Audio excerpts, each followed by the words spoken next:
Hello Rotary started. I would like everyone to stand and stay standing while I make a few remarks, and then we'll have the prayer and the pledge. It's my very sad duty to announce the passing of Dick Anderson. Dick has been a giant in this community, the business community, the philanthropic community. Prayers go out to the family and friends. I'm sure we'll have more later on this great man. If you would give me a moment of silence, please.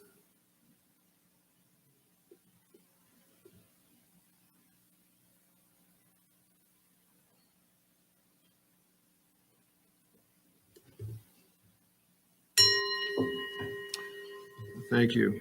We will.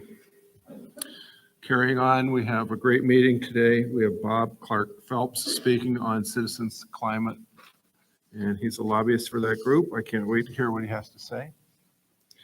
We're going to have a reflection. Pat Sheehan, you're here.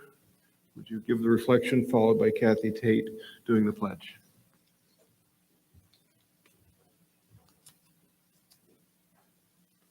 Let's bow our heads and pray, please. Dear God, we come to you today offering thanks for our many blessings. On this first Monday in March, we know spring is close, and we look forward to this time of rebirth and renewal. Our hearts are heavy this morning as we remember the life of Dick Anderson. We ask that you wrap Fran and the family in your loving arms in the coming days as they mourn and celebrate. Thank you for blessing our community with this great man. Thank you for our guest today, Bob Clark-Phelps. Please open our hearts to Bob's message and how we can participate in his mission. Please bless our fellowship today and bless this food to the nourishment of our bodies. In your service, amen. Amen. One nation, under God, indivisible, with liberty and justice for all.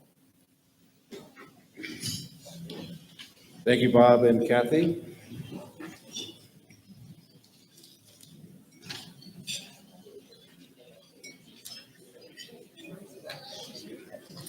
Our March meeting sponsor is Raymond, and I'd like to thank Brian Kennedy for that. Thank you very much.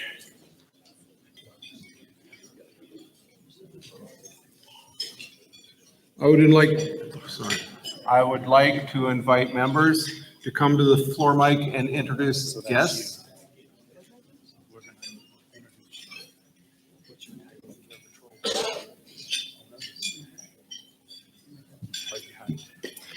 President Tim and fellow Rotarians, today I'm happy to have my good friend, Margaret Day, who does community outreach for Kingston and Sylvania.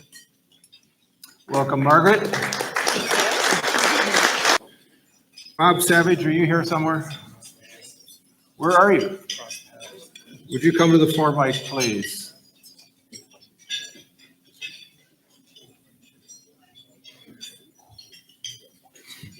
Afternoon, President Tim. Just want the announcement, right? Okay. Well, let's see how it goes. The program committee, for one, for those of you who might not know, is open for anybody in this club to make a suggestion for a program. So we certainly would love to hear what everyone in this club thinks would be interesting for a presentation. When you're making a suggestion for a presentation, something to keep in mind is the timing. We've had a couple suggestions, and the committee meets every other month. And it's typically booked out a couple months. So for instance, right now, we do not have an opening until our first program in June. So if you have something that is timely, try to give us a couple months notice, preferably 3 or more, before a program comes to the committee. And that's just something on behalf of the committee we want to know, because we've had a couple recently who have asked for very short timeframes. Thanks, President Tim. Well, thank you very much for that presentation. And, you know, just a few thoughts. I got to say that the program committee has been outstanding this year. So all of the members that are in this room that are on the program committee, would they stand and be recognized?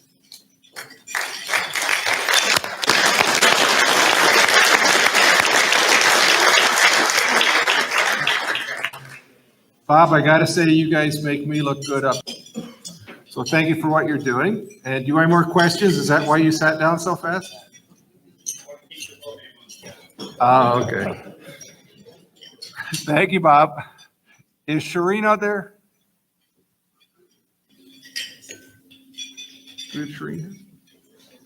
I'm right here. I don't see you. Oh. Of course, I can't see anybody out here, so. How are you today? Good morning.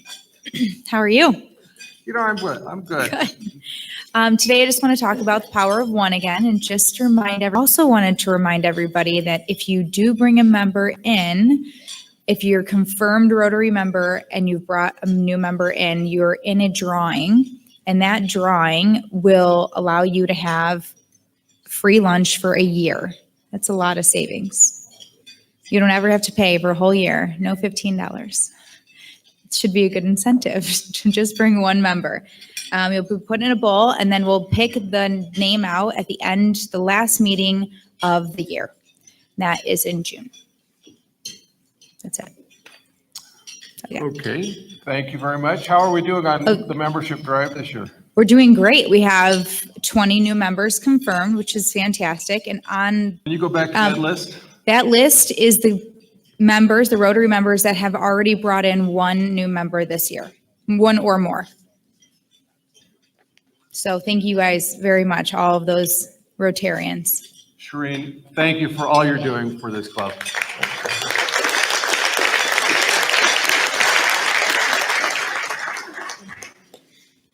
Scott Henshaw, would you join us for an announcement?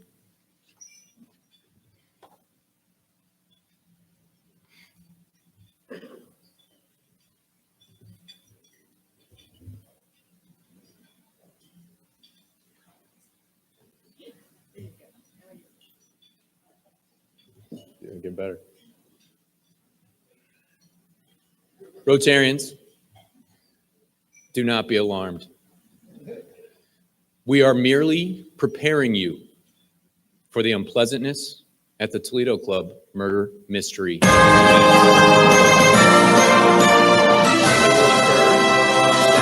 April 4th from 3 to 6 p.m. Hors d'oeuvres will be served if you can stomach them.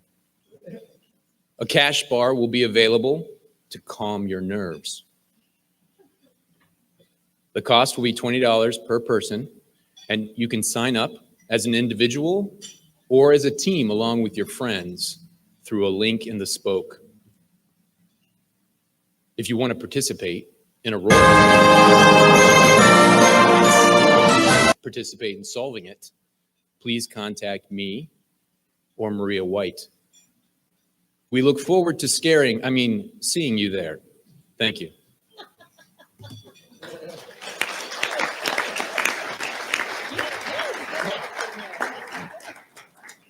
All right, I got another thing I'm doing today. So I'm also up here to address one of the elements of the membership engagement survey that the club distributed last month. One popular request from our membership was for more time to engage and to network, including here at the Monday meetings. So we're going to do that right now. I want to take this opportunity for you to get to know the person you're sitting next to maybe a little bit better. Hopefully, the person to your left or the person to your right is someone you don't know very well. And so what I'd like you to do now is to take the next 8 minutes and talk to that person and network a little bit. Go ahead.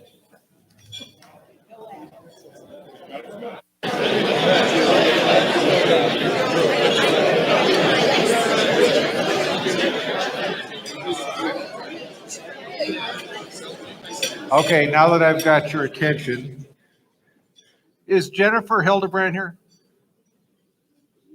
Where is she? Jen, are you here?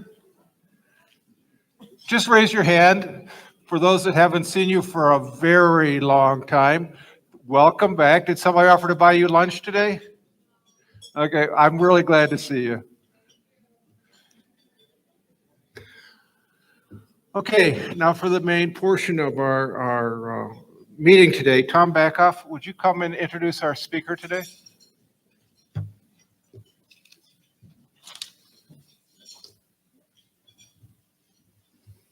Thank you, President Tim. Good afternoon, everyone.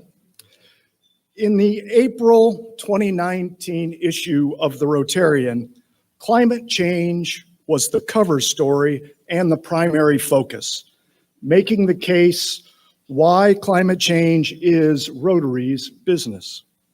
Then Rotary International President Barry Rassin stated, and I quote, "Caring about the environment goes towards our ultimate mission, and we should give it the importance it deserves. As a humanitarian organization, we're obligated to talk about it.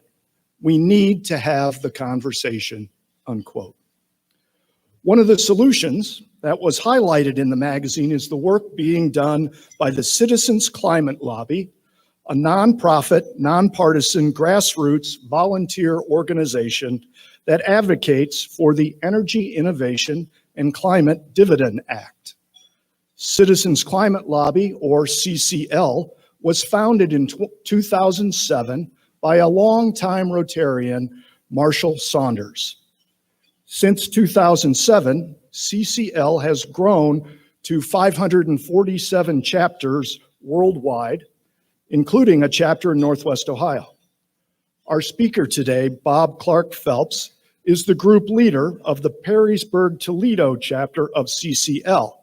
Now, Tim either promoted Bob or demoted him, calling him a lobbyist, I'm not sure. Bob isn't a lobbyist. He doesn't get paid to lobby, but he is quite the advocate. Bob works for First Solar as process development manager and holds a Ph.D. in physics from the University of California, Berkeley.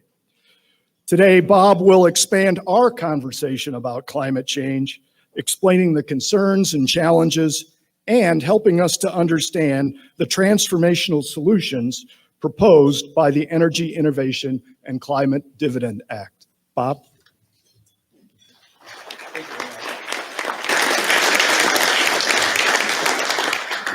Okay, I guess I'm not your grandfather's lobbyist, but thank you, Tom, for that introduction. Thank you also to you and the program committee for inviting me to speak here today. I'm quite honored. And thank you all for taking some time to discuss a topic which is becoming more important and more urgent every year, climate change. But I'm here with very good news for you. We have a solution for climate change in the form of a bipartisan bill that's in Congress right now, ready to go. All we need is the political will to push this bill forward. So I'm going to start with a lesson from grade school. Everything that's important to know, we learned in grade school, right? And when I was growing up in a suburb of Chicago, I lived about 1.5 miles from my church and school. And most days I would take the bus, but when I was feeling adventurous, I liked to walk home. Now, I don't know how many youngsters there are out there, but there was no GPS, okay? There was no cell phone. The technology I had was a map in the yellow pages of our phone book. And from that, I made a little diagram for myself, just copying down only the streets that I needed to get from school home, right? And so I would snake my way around, but once in a while, of course, I'd make a wrong turn. And what did I learn? Well, all of a sudden I realized the street corners I'm looking at aren't on my map. What am I supposed to do? Well, the lesson we have from this is that a map keeps us safe and shows us that we're on the right path. And when you realize you're off your map, you need to go back. Well, here's our map for climate change. What you're looking at, and I know the graph's kind of small, I apologize for that, but this is a plot of carbon dioxide concentration in the atmosphere over the last 800,000 years. And what you see is cycles going up and going down. Those are the ice ages that we're all familiar with. And that's natural. But what you see is that the highest that level reaches is 300 parts per million. And where we are today, now literally we are in uncharted territory, right? Human society has never lived in a climate that we're in right now and that we're heading toward. So we have to go back. How do we do that? Well, before we talk about technical details, let's remember this is not just a scientific discussion or a policy discussion. This is really fundamentally a discussion about values. And Rotary values align very well with the values that we need to bring to solve this problem. First, we ask, is it the truth? Well, the scientific consensus that we're causing dangerous warming is nearly unanimous, and that comes from burning fossil fuels. Is it fair to all concerned? Well, One of the things that motivates me is that millions of people who did nothing to cause this crisis will suffer the brunt of it and suffer the most. So certainly, it is fair for us now to look at how we can resolve this issue. Will it build goodwill and better friendships? Well, actually, yes. We're going to need to bring together a huge coalition of people from all different backgrounds in order to solve this problem. There's nothing that I can imagine better than this for breeding goodwill in our country right now. Will it be beneficial to all concerned? Well, everyone needs a stable climate for food, shelter, water, all of these things, right? Most of the energy we get comes here from the sun in the form of sunlight. It's absorbed by the earth, warms the earth.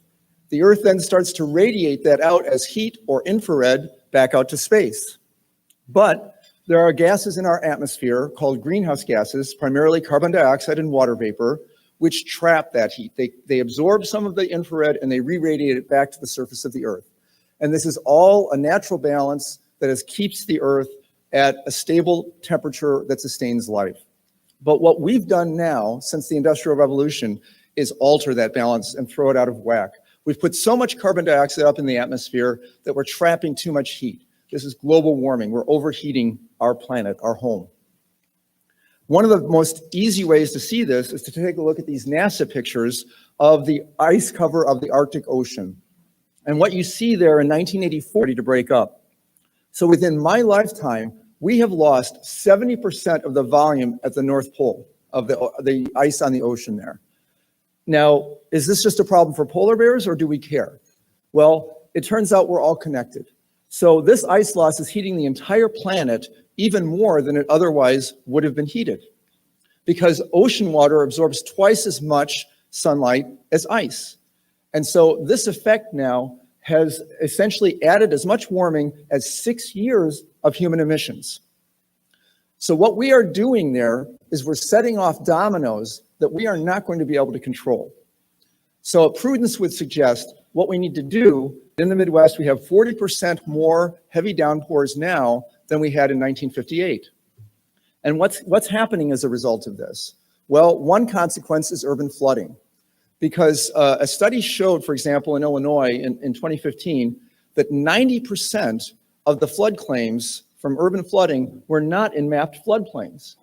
So you get these heavy downpours, you have old storm sewer systems that weren't built for that kind of rain, and all of a sudden your basement is backing up. Now, there are other factors. I mean, urbanization, sprawl, paving over land, that plays a role. But these heavy downpours from climate change are certainly a big part of the problem. Other issues related to precipitation. I know you've been speaking here in the club a lot about Lake Erie. It's an issue dear to all of our hearts. So we know the primary cause is runoff of fertilizer from farm fields. But climate runoff, plus you have higher water temperature, which also breeds bacteria. And both of these factors are increasing the algal blooms. So you can see from the picture here in 2005, there was a dry spring, not a very heavy algal bloom there. But in 2011, a very wet spring, and you have a major bloom. So climate change, we can say, is a threat multiplier, just as the Pentagon describes it. It's taking existing dangers that we have and it's amplifying them. Another issue related to precipitation. Many of you, I'm sure, remember last spring, okay? It just would not stop raining. Now, if you're a homeowner, maybe that meant you couldn't mow your lawn and it was kind of an inconvenience. I know it was for me.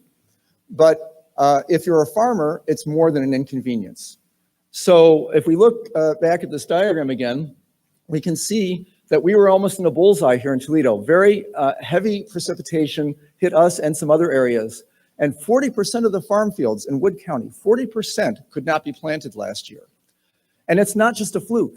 It turns out that we've lost, on average, 5 days of field work in the spring and 5 days of field work in the fall just since 1995. Why? Because the fields are too wet to work in. And if you zoom back out to the full view, you'll see there's a picture of Greg McGlinch, a farmer in Darke County, and he's just staring. Can we go to the full view of the slide again? He's just staring at a field that he's not able to work, okay? So again, there are other factors affecting farmers, but climate change is definitely making an impact. So what is it that we need to do? This plot shows us we need to go to the heart of the problem. We need to go to the carbon dioxide emissions. This is a plot of emissions as a function of time. And you see the black dark line is the historical average. So this is where we've been, and there's an increase over time. Now, if governments had not done anything, we'd be along that grayish path going up toward 4 or even 5 degrees Celsius of warming, truly disastrous. Fortunately, governments have started to act, companies are starting to act, and we're starting to bend the curve a little bit. We're on sort of that bluish path there, which is saying what current policies are going to do. And you can see the emissions will peak in another couple of decades and then start to gradually decrease. The problem is that is good, but not enough. That will get us to about 3 degrees C of warming, still far more than we can handle. Right now, we're only 1 degree C warmer than pre-industrial times. We don't want to go to 3. So what we need to do are those paths you see at the bottom there, the yellow and the green path, which bring us down to about 2 degrees or 1.5 degrees C of warming. That means we need to cut emissions 50% in 10 years. Now, I realize that sounds extremely daunting, but I'm here to tell you we can do that. We can make this change. And I'll explain how it works, but first I want to tell you why we like this policy. First of all, it's effective. Just this policy by itself is estimated to cut emissions by about 40% in 12 years. One bill. It's good for people. It's going to put money in people's pockets, and it's going to protect human health. It's actually good for the economy too. It's going to grow the economy, create new jobs. We're going to see investment in all the cleaner technologies that we know we need to develop. Members of our advisory board for Citizens Climate Lobby are George Shultz, who was Secretary of State under President Reagan, and Bob Inglis, a former Republican congressman from South Carolina. So let's talk about the policy itself. First of all, there's the fee. It's a carbon emissions fee placed on coal, oil, and gas wherever they are produced. So at the coal mine or the wellhead for the oil. It starts out low and it grows over time. So for example, in the first year, a gallon of gas would cost about 16 cents more. But by the end of 10 years, it would be $1 a gallon more. All right. So this structure of the fee allows for a period of transition while sending a clear and predictable price signal to businesses, investors, and consumers. All of these economic actors will look for ways to reduce their carbon footprint through energy efficiency and low carbon sources of energy. This is a market-based approach which harnesses American innovation and private investment. Next comes the dividend. So the revenue collected from the carbon fee is allocated in equal shares every month to American households. And after about 10 years of the policy, this dividend would reach about $4,400 per year for a family of 4. So you can spend the dividend on whatever you want. You might spend it on energy efficiency products or saving up to buy a hybrid or an electric vehicle. But whatever you do with it, you might be spending it on healthcare as well, or whatever the needs are for your family. You're going to be stimulating the local economy. One estimate is that we could see as many as 2 million new jobs in 10 years as a result from the dividend, and also, of course, the investments that businesses are making to make this transition. How can we do this? How is it practical to send this dividend out? Well, this has been studied very carefully, and we have a good system for doing it. It turns out that 90% of the people already have basically some kind of account set up with the IRS to receive their tax refunds. And so basically you just issue a credit straight to that account. For the other people who don't have that, they can use debit cards and they'll get their carbon dividend that way. And the thing is, you won't have to really send paper checks out except under very rare circumstances. So that means we can keep the administrative costs for this whole thing very low. After about year 5, you would see only about 2% of the revenue being collected used for the administrative overhead. All right, let's talk about a third pillar of the program. This is the border carbon adjustment fee. What this says is that imported goods will pay a border carbon adjustment fee unless the country of origin has the same price on carbon that we have here in the United States. So this means American jobs stay here and other countries have a strong incentive to enact policies that are very similar. Because think about it, if you're in China and you're going to export goods here, you have your choice. You can either set up a carbon fee in China.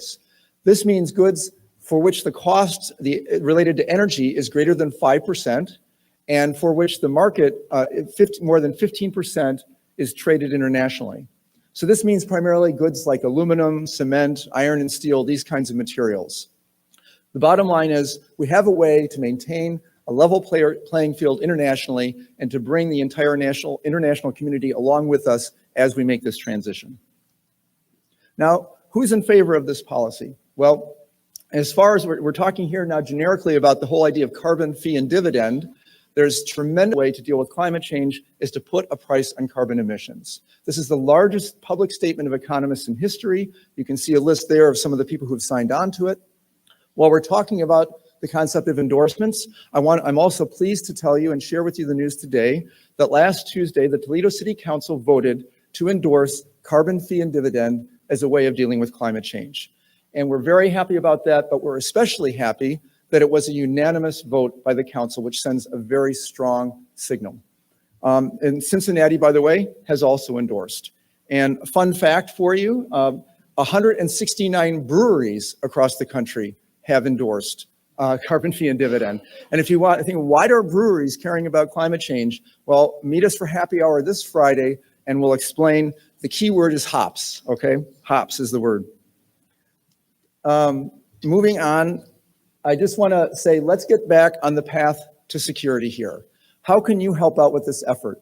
Well, there is no end of ways you can help. If the community, business, your nonprofit organization, your school, anywhere to speak to you about this, and have you bring your organization in and endorse as an organization as well.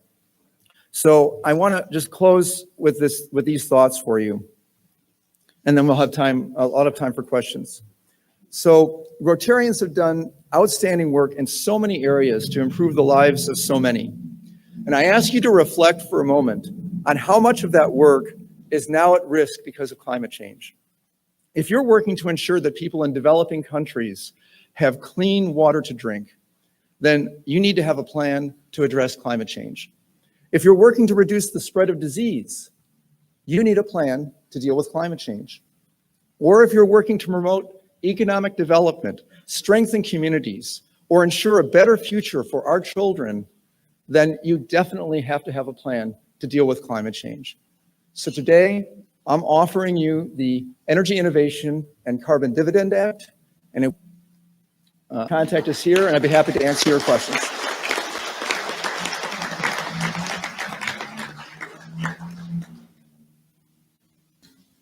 First of all, it was really a great talk.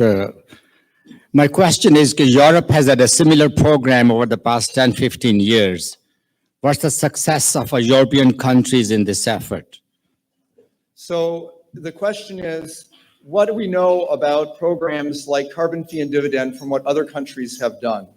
So here's what I can share that I know. The most cited example of a previous use of carbon fee and dividend was in British Columbia in Canada. So they've had one there for, I think, about 10, 15 years perhaps. And the results were that they found no problem in their economy. There was no downturn in the economy as a result of introducing the plan.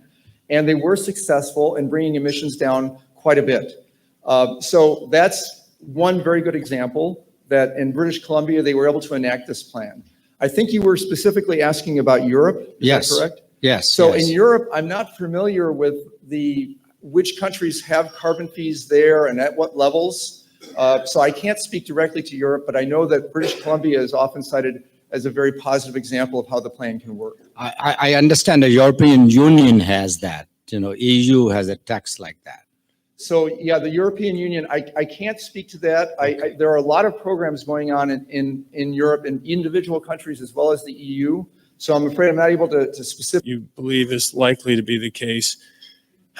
I'm just curious on how you came up with that likely to be the case scenario. Increase in ocean height, for example, what would it do to Florida? What would it do to, and that again, that's not the base. These things are studied primarily by a body called the Intergovernmental Panel on Climate Change, sponsored by the United Nations, which is a group of both scientists and also government representatives that all have to agree when the documents are published. So they lay out different scenarios about what's going to happen, how much temperature increase we're going to get according to different emission reduction plans. So as far as the sea level increase is concerned, we've already sort of locked in at least probably a foot to foot and a half of sea level increase by 2100. Even under the best case scenario, That's what we're likely to see. If we don't take ambitious action like we're describing here, and we kind of are on sort of the current policy pathway, which gets us to about 3 degrees C of warming, you could see substantially more sea level rise, more heading up toward, 4 feet, 6 feet of sea level rise by 2100. So yes, all these things are laid out in documents. There was a special report that came out from the Intergovernmental Panel on Climate Change. It's their 1.5 degrees C report. So what do we have to do? Why is it important to keep warming below 1.5 C? And what do we need to do to get there? And that report came out, I think it was a year ago, October. So if you Google and look for that report, the 1.5 C report from the Intergovernmental Panel on Climate Change, that will lay out a lot of details for you. Thank you. You're welcome. Well, I think I'm going to be a devil's advocate. And I'm not talking politically, I'm talking from friends, close friends of mine who are top scientists in Israel and in United States. Mm-hmm. So first question is a general question of vocabulary. 15 years ago, it was global warming. Now, you didn't say once, you said climate change. Why suddenly climate change? Where is the global warming? Right. Okay. The second question is, there's absolutely no proof by anybody that all the examples that you showed, the North Pole, the fields in Ohio, the thing that it didn't happen like, say, 20,000 years ago. Mm-hmm. You're only showing things that seemingly are happening now, but we don't know what happened before. Uh-huh. There's absolutely no question that it's a cyclical thing, that it happened many times before. You actually showed one of the slides that shows cyclical thing. You don't know that in, say, 10 years from now, 20 years from now, it will drop again. Okay. 1975 was a big article in Newsweek, you're probably familiar with it, that scientists, United Nations scientists, prove that the world is cooling, and the language in the article, I can send it to you, is identical to the same language that we use today for climate change. Mm-hmm. All the disasters will happen. Thing. Now, I live in Ohio, but I also live near the sea in Israel. Yes. And I was in Seychelles 2 years ago, and I was in Maldives 2 years ago. We were warned about rising sea. I can tell you from my eyes that it did not move even 1 millimeter from where it is. People who live in Florida didn't, although it was stated about 15 years ago that Miami by now will be underwater. Didn't move a millimeter. Mm-hmm. Okay, and I'm holding 2 beautiful paintings by Holbein from the 17th century of River Thames in London, mm-hmm. which was totally frozen there. It melted. Nothing to do with the Industrial Revolution, with fossil fuel. There was no fossil fuel. There was no Industrial Revolution, and that happened. So, and the last question, sorry, it wasn't a question, it was a lecture. The last question, the decision in Paris is to reduce by 2 degrees by the year 2040, 50, I don't know, whatever. So, and I really appreciate you speaking out, because there are many, many people who have exactly the same questions that you're raising right now. So let's talk about the vocabulary. That was the first question. What is this business about calling it climate change, and why aren't we calling it global warming anymore? So let's be clear. What's happening is in fact global warming. The reason why the language was changed is that there was an attempt to communicate that what we're going to see is not just somehow temperatures increasing everywhere, and that's all there is to it. There are many complex effects going on, like the precipitation effect that I mentioned earlier, right? So when the earth heats up, we evaporate more water from the oceans, we evaporate more water from the land, and you get changes in precipitation patterns. So there are many different effects associated. In fact, one of the leading climate scientists, Catherine Hayhoe, likes to refer to it as global weirding. In other words, that we're going to see changes in patterns that we've been used to in many different ways. So that I think the attempt to call areas that are wet now are expected to get wetter. There, and this is what climate science is to model these effects and try to understand and see what's going to happen. Your next question was, why do we think that this is not a natural cycle? We've seen natural cycles before. Isn't it possible that this is another natural cycle that's just going to reverse itself over time? In other words, why would we go to all this effort if it's just something natural? 100,000 years. Those are the ice ages, and carbon dioxide concentrations in the atmosphere going up and going down. But as I demonstrated in the plot, they never got above 300 parts per million in all those 800,000 years, right? But now they are. We can measure the carbon dioxide concentration, and we know it's at 410 parts per million. It's well above anything that's natural.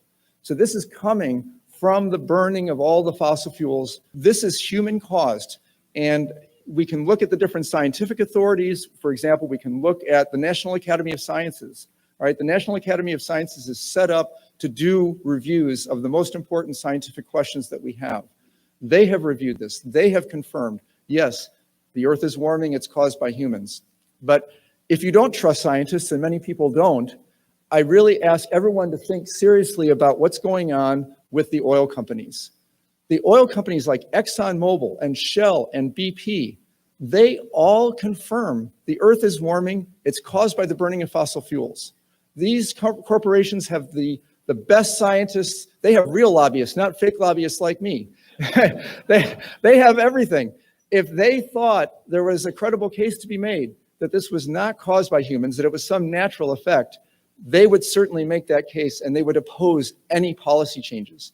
But in fact, ExxonMobil favors putting a carbon fee and dividend policy in place because they acknowledge this is caused by humans. So I'm happy to talk further about this with you, but the other examples that you cited about changes over time, that goes beyond the scope of what we can discuss today. But I think the overwhelming weight, not just of the science, but from business and industry, these voices are all telling us we need to act.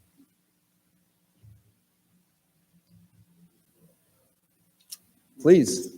I kind of on the front that we just heard. How clean is a semi truck today compared to what it was 20 years ago? So that I can't really speak directly to. I'm sure the emissions have been improved. I mean, there are all these emissions standards that have been put on. I'm mostly familiar with that with respect to automobiles. I don't know how they apply to semis.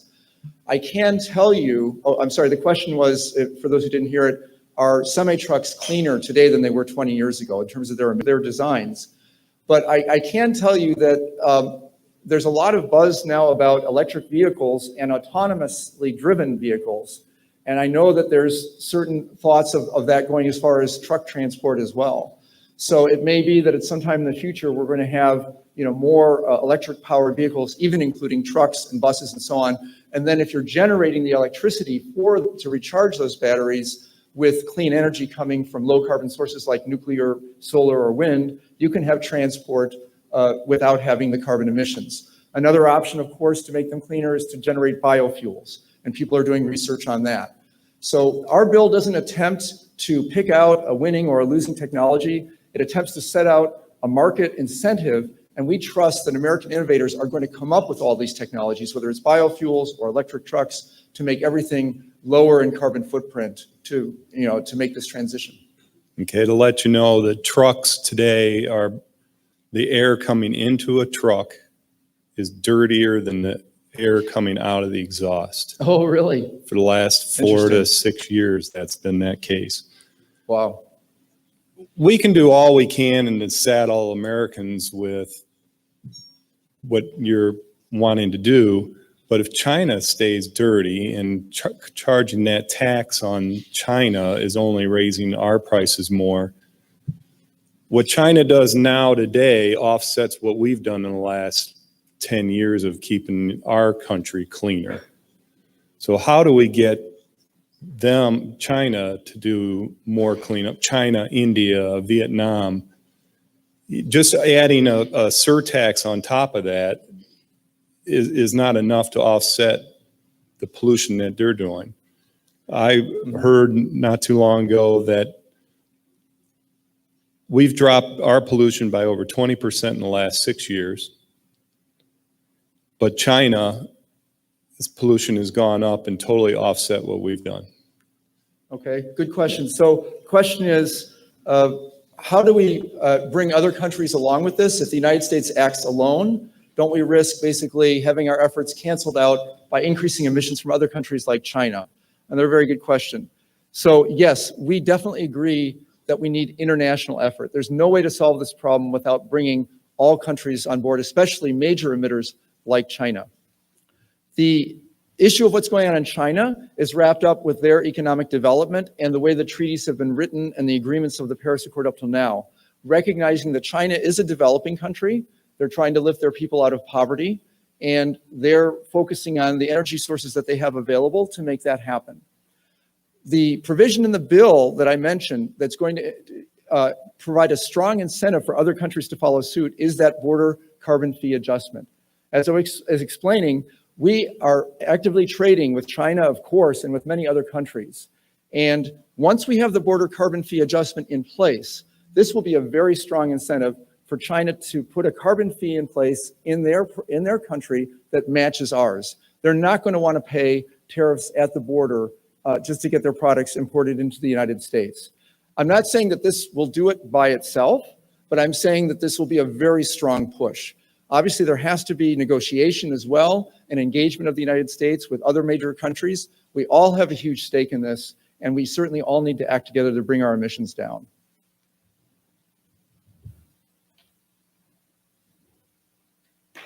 Thank you. Thank you very much.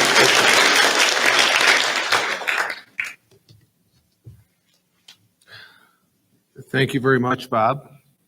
It was a great presentation, and in recognition of that, we would like to do two things. One is we will make a contribution to our Polio Plus campaign to eradicate polio.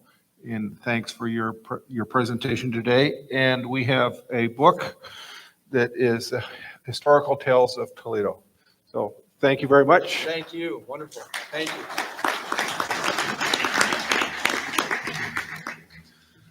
We have no committee meetings today after this meeting. We have, next week, we've got Mike Beasley with the City of Oregon Development. That should be a good program. After Governor, he will be on the Fred Lefevre show tomorrow on WSPD at 7 o'clock. And that should be interesting to see where he wants to take the Rotary District this year. And with that, we are adjourned.